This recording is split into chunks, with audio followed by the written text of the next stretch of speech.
What if I told you? The man accused of killing conservative firebrand Charlie Kirk wasn't tracked down by high-tech FBI drones or secret government surveillance programs. He was exposed by something far simpler and far more shocking. By his own family. This is the story of Tyler Robinson, a 22-year-old whose obsession with guns was celebrated online.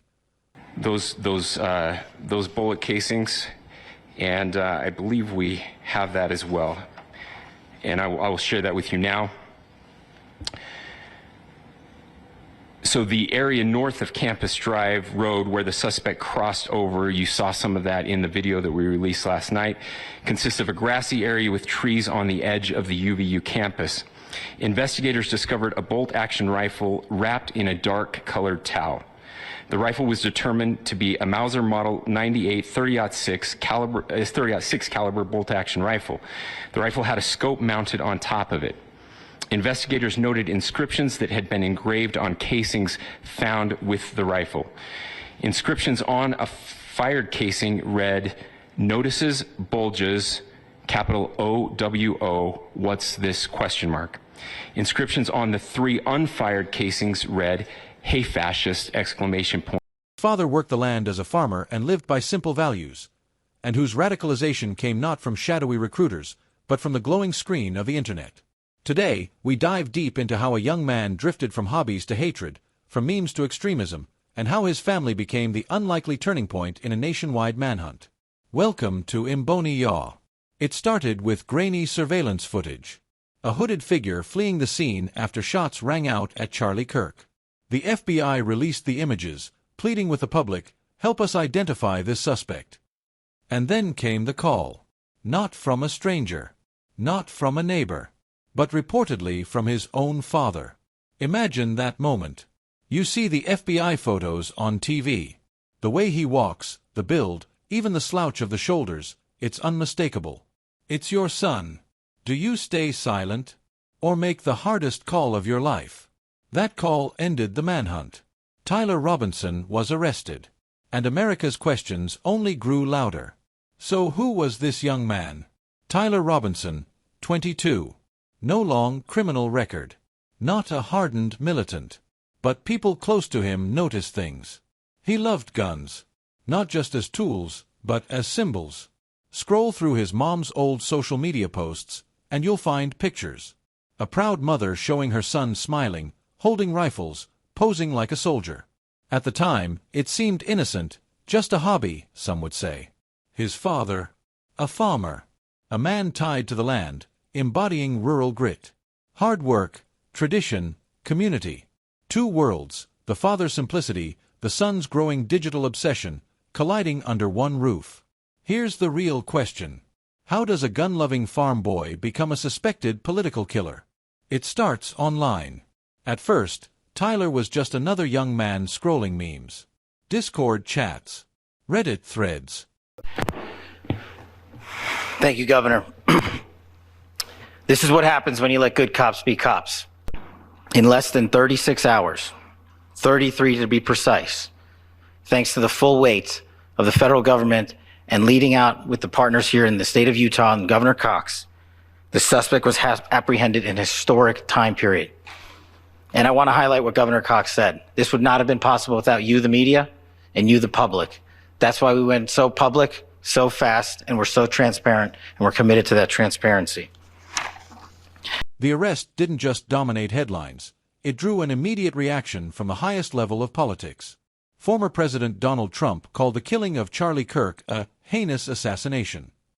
In an interview, he revealed chilling details about how Robinson was called. His good friend is a top U.S. Marshal, and they took it from there, and then it was a father got involved, namely his father, and said, "We got to go in," and they, so I understand it, and again, subject to change, but, you know, the facts are the facts. We have the person that we think is the person we're looking for, but they drove into the police headquarters, and he's there now. Somebody very close to him recognized even a little tilt of the head, something nobody else would notice, and that's what led to his capture. Trump went further, pointing a finger at what he called the rhetoric of the radical left, claiming it fuels political violence in America. He told Fox and Friends, "With a high degree of certainty, we have him in custody," while also describing Kirk as a peaceful advocate. Yet, even as he condemned the suspect, Trump urged his supporters not to respond with violence, but rather to recognize what he described as a dangerous climate of extremism. His comments added fuel to an already heated national conversation. Is political rhetoric, online and offline, directly responsible for pushing young people like Robinson into radical action? The latest online jokes. But slowly, the tone shifted. The funny images became darker. The banter turned into conspiracy. Algorithms pushed him deeper. Soon, what began as harmless humor became a worldview. An us versus them mentality. A belief that violence isn't shocking, it's normalized. Experts call it the radicalization pipeline. 1. Edgy humor, just jokes. 2. Belonging, you're one of us, not like the outsiders. 3. Polarization, the world is against you. 4. Guns as identity, not just objects, but symbols of power and rebellion. 5. Action, stepping from online rhetoric into real-world violence. And Tyler stepped all the way in. But for all the radicalization online, it was family that brought him down. Reports suggest it was his father who tipped off authorities. The same man who taught him to work the land. Who likely prayed his son would live a decent, hard-working life. Imagine that conflict. A farmer, maybe even a sheriff-like figure in his small community, forced to choose between loyalty to his son and loyalty to truth. He chose truth. And by doing so, ended the manhunt before more lives were lost. The irony. The same family that once proudly posted Tyler with guns became the family that ended his descent into violence. Charlie Kirk's death shook America. For conservatives, it symbolized rising violence against right-wing voices. For others, it highlighted the cost of unchecked rhetoric and polarization. But Tyler Robinson's story adds another layer. This wasn't a trained assassin. It was a 22-year-old, radicalized in the open, whose family saw the signs and finally acted. So what does this mean for us? First, it shows the power of online echo chambers. Tyler didn't need a secret militia to radicalize him. He had Discord servers, algorithms, and memes. Second, it shows the danger of mixing obsession with ideology. A young man who loved guns eventually engraved extremist memes onto bullet casings. The line between hobby and hatred blurred until it vanished. Third, it reminds us that families matter. Governments can monitor, police can investigate. But the first line of defense is often a parent, a sibling, a friend. And sometimes, like in Tyler's case, those closest to you are forced to save lives by giving you up.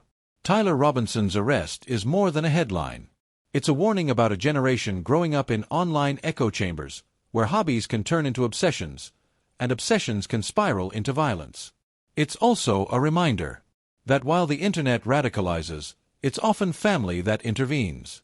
The question now is simple and haunting. How many more Tylers are out there, scrolling, laughing, lurking, waiting for their turn? This is Imboni Yaw. And this was the story of Tyler Robinson, the 22-year-old suspect in the Charlie Kirk killing, radicalized online, celebrated with guns, and finally exposed by his own family. Stay bold. Stay informed. And remember, the future doesn't just belong to the biggest voices. It belongs to those who act before it's too late.